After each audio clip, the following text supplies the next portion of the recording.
گڈو، تم ایک ایسی مثالی شخصیت ہو جو ہمیشہ فلم انڈسٹری اور پاکستان فلم انڈسٹری کے آرٹسٹوں کو پرموٹ کیا، پاکستان کی فلموں کو پرموٹ کیا۔ بہت پرانا ریکارڈ، بہت پرانی کانٹینٹ نکال کر، جو آرٹسٹ خود بھی نہیں اپنے آپ کو پہچانتے، اتنا پرانا کانٹینٹ نکال کے تم نے میڈیا پر لے کے آئے ہو۔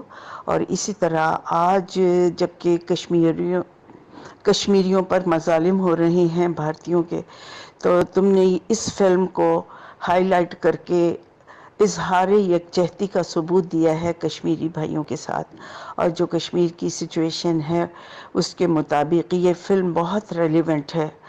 اور میں نے اس میں کام کیا ہے، اور یقین کرو کہ میرے دل میں ہمیشہ کشمیریوں کے لیے دعا رہتی ہے کہ اللہ تعالیٰ ان لوگوں پہ اپنا رحم کریں، کشمیری مسلمانوں پہ رحم کرے پروردگار، انہیں ان کے مظالم سے بچائے۔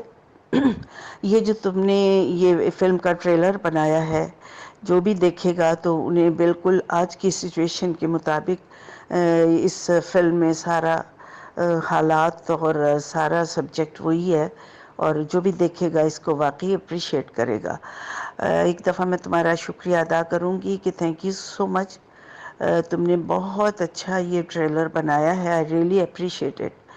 اور ماشاءاللہ اور بھی اسی طرح فنکاروں کے یہ بناتے رہو اور پرموٹ کرتے رہو، کیونکہ کوئی تو ایسا ہونا جو پاکستان فلم انڈسٹری کی پروموشن کرے سوشل میڈیا پہ۔ تھینک یو سو مچ گڈو، انشاءاللہ ضرور ملیں گے اور جلد ملیں گے۔